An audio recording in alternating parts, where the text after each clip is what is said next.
que a British Columbia, Alberta, Washington, Idaho, Montana, Wyoming, Utah, Colorado e Novo México têm em comum? As Montanhas Rochosas. Este extenso acidente geográfico tem sido local de descobertas chocantes, e nós trazemos as mais chocantes para você. Número 1. O hotel mais assombrado do mundo. As Montanhas Rochosas são lar de um hotel que é amplamente considerado um dos mais assombrados da América, e tem laços com o conhecido filme de terror. O Stanley Hotel, em Estes Park, Colorado, é considerado assombrado por uma variedade de fantasmas, desde proprietários anteriores a crianças e até mesmo por um casal de animais de estimação. O hotel estilo colonial Revival inspirou o autor Stephen King a escrever O Iluminado, um de seus romances mais populares, que foi adaptado para um filme de 1980, estrelado por Jack Nicholson.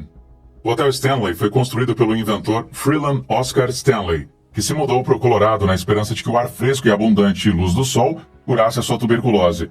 Ele estava fraco e abaixo do peso quando chegou em 1903, mas após uma temporada, a equipe do hotel afirma que a sua saúde foi restaurada. Stanley ficou tão satisfeito que jurou voltar todo verão e acabar construindo o hotel para acrescentar um nível de sofisticação à região. O Stanley Hotel abriu suas portas pela primeira vez em 1909. Stanley morreu em 1940 com a idade de 91 anos. Mas dizem que o seu espírito assombra o hotel até os dias de hoje. Os funcionários dizem que ele é frequentemente visto no quarto de bilhar e no bar do hotel. Para não ficar para trás, Flora, esposa de Stanley, também foi vista no hotel e é conhecida por mexer nas teclas de um piano. Outro fantasma que visita o hotel é Elizabeth Wilson, também conhecida como Sra. Wilson. Wilson estava acendendo lanternas no quarto 217 quando ela ficou gravemente ferida em uma explosão, de acordo com guias turísticos.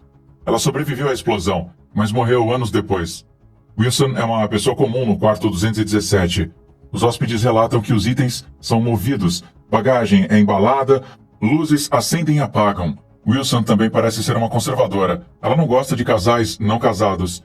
Pessoas não casadas relatam sentir uma presença fria entre eles na cama. Os espíritos não são só para adultos. Segundo os guias turísticos, o fantasma de uma criança com autismo vagueia pelo terreno e é conhecido por brincar com os cabelos dos convidados. Um menino chamado Billy é atraído por pessoas que trabalham com pessoas autistas ou que estão familiarizadas com distúrbio de desenvolvimento. Os hóspedes também relataram ter ouvido crianças correndo, rindo e brincando no quarto andar. Os guias dizem que é onde as babás e as crianças que elas observavam costumavam passar muito do seu tempo. Nem todos os supostos fantasmas do hotel andam de um lado para o outro. No terreno tem um cemitério de animais de estimação, onde se diz que alguns dos animais dos donos estão enterrados. Os fantasmas de um gato e um cachorro têm sido vistos vagando pelo terreno. As visitas guiadas terminam em um sistema de cavernas sob o hotel, onde os funcionários afirmam que há uma concentração maior que a média de calcário e quartzo, o que alguns acreditam atrair os espíritos. Número 2. Outro hotel assombrado por fantasmas nas Montanhas Rochosas. O Hotel Colorado se tornou um marco em Glenwood Springs. Ele abriu suas portas em 1893, apenas 8 anos depois que a cidade foi incorporada. Alguns acreditam que quando os índios Ute foram expulsos da terra em 1880, eles colocaram uma maldição na terra onde o hotel está agora, e como resultado, os fantasmas dos hóspedes que morreram no hotel ao longo dos anos ainda podem ser vistos vagando pelos corredores. Ao longo dos anos, o porão do hotel tem visto sua justa parcela de ocorrências estranhas. Estas histórias não surpreendem os entusiastas sobrenaturais, porque o hotel é muito antigo e o porão até serviu de morgue quando era um hospital naval durante a Segunda Guerra Mundial. Em 1993, uma governanta chamada Dave estava fazendo suas rondas noturnas no porão quando notou uma mulher idosa espreitando pela janela do porão, com as mãos em volta do rosto. Dave estava preocupada que ela pudesse ter caído e se machucado porque o poço da janela era bem fundo e geralmente exigia uma escada para entrar. Ele atravessou a sala para ligar o interruptor da luz, mas quando ele voltou para a janela, ela tinha desaparecido. Em outro momento, um segurança chamado Richard estava liderando uma excursão noturna para 6 pessoas. O grupo estava parado do lado de fora do escritório da governanta executiva quando ouviram 2 mulheres falando de uma máquina de escrever, clicando na sala do lado. Não havia ninguém na sala quando elas olharam para dentro. Não há nenhum registro de uma máquina de escrever sendo mantida lá. Bobby, um fantasma notável no andar principal, remonta pelo menos à Segunda Guerra Mundial. Segundo a lenda, ela era enfermeira no hospital naval durante a guerra e foi assassinada por um amante ciumento e oficial estacionado no hotel. Eles foram alegadamente enviados para encobrir seus crimes, mas a história foi vazada pelos funcionários do hospital local. Mas talvez o fantasma mais famoso que perambula o Hotel Colorado seja conhecido como Walter. Walter, cujo nome vem do fundador do hotel, Walter Devereux, tem sido visto nos corredores e lobby em inúmeras ocasiões durante a noite. Mesmo que o hotel não tenha permitido fumar nas instalações por anos, a presença de Walter é marcada pelo cheiro inconfundível da fumaça do charuto. Mas será que o Walter é o espírito de outra pessoa? Cathy Rippey Fleming, que tem escrito extensivamente sobre as odidades sobrenaturais do hotel, acredita que o Walter é o espírito de E. E. Lucas. Lucas começou como controlador do hotel em 1893 e se tornou gerente geral em 1905, pouco antes da visita de Ted Roosevelt. Ele comprou o hotel em 1916 e o operou até a sua morte em 1927, quando sua esposa assumiu a propriedade até 1938. Poderia Lucas ter tido interesse em como seu amado hotel se tornou? Número 3. OVNIs avistados em Idaho Falls.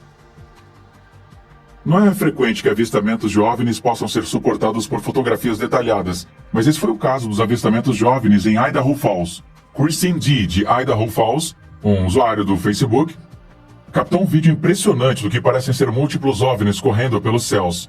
Ainda mais impressionante, Christine fotografou os objetos misteriosos em 2 noites consecutivas. Christine descreveu a primeira noite. Diz que estava sentado em seu deck traseiro olhando para o sul sobre os contrafortes das cataratas da Idaho, quando o sol da noite atingiu um dos OVNIs e chamou a atenção. Então, planejou conseguir um adaptador telefônico melhor no dia seguinte, esperando vê-los novamente e capturar mais na câmera. Mal sabia Christine que o seu desejo se tornaria realidade quando os objetos aparecessem no céu logo na noite seguinte. Então conseguiu capturar mais objetos durante o segundo avistamento, e em um ponto capturou pelo menos 5 objetos em um quadro. 2 quase se atingiram um ao outro, pois pareciam ser magnéticos. No entanto, parecem quase ressaltar, mas nunca se tocam. E também foi notado que eles estavam se movendo bem rápido. Nós vemos o que parece ser orbes, laranja, voando erraticamente ao redor do Sol, do entardecer na primeira noite de filmagens. Nas fotos, pode haver 3 objetos no céu ao mesmo tempo por uma fração de segundo. O vídeo mostra os misteriosos objetos voando em alta velocidade e mudando rapidamente de direção. Tem vários momentos em que os objetos piscam e desaparecem, enquanto os objetos parecem se mover a uma velocidade vertiginosa. Número 4. Chuva plástica nas montanhas rochosas. Quando pesquisadores da Pesquisa Geológica dos Estados Unidos, USGS, coletaram amostras no alto das montanhas, eles esperavam estudar solo, minerais e outros fenômenos naturais, mas o plástico estava tocando quase tudo. Tanto que o relatório dos pesquisadores se intitulava Está Chovendo Plástico. Entretanto, nós não estamos discutindo garrafas plásticas ou embalagens de doces. Estes plásticos são muito menores, conhecidos como microplásticos, e só podem ser vistos sob ampliação. Do inverno ao verão de 2017, os cientistas coletaram amostras das rochas para estudar a deposição atmosférica. A deposição atmosférica é a transferência de poluentes da atmosfera como nitrogênio para uma área natural. Eles filtrariam intensamente as amostras para determinar quais são os minúsculos poluentes presentes. O lixo é um grande contribuinte, mas de 90% dos resíduos plásticos não são reciclados e se degradam em pedaços cada vez menores à medida que se degradam. Você pode não perceber isso, mas as fibras plásticas quebram suas roupas toda vez que você as lava. As partículas plásticas também são um subproduto de uma variedade de muitos processos industriais. É impossível rastrear as pequenas peças até suas origens, mas quase tudo feito de plástico pode estar emitindo partículas para a atmosfera.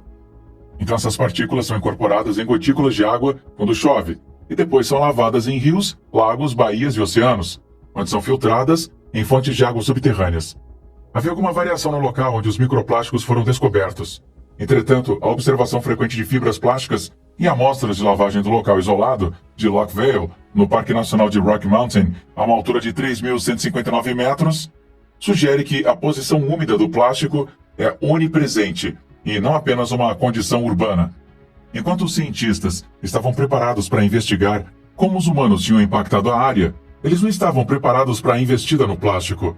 Na verdade, o estudo não tinha a intenção de coletar e analisar amostras de partículas de plástico.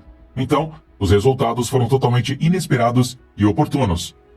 Por anos, cientistas ao redor do mundo têm rastreado a disseminação de microplásticos. Os plásticos têm sido descobertos no Ártico e em praias remotas, basicamente em todos os lugares onde os humanos têm estado. Quais são os efeitos desses microplásticos em você? Os microplásticos são consumidos por animais e humanos através de água e dos alimentos, e nós provavelmente respiramos partículas micro e nanoplásticas no ar, embora os cientistas ainda estejam investigando os efeitos à saúde.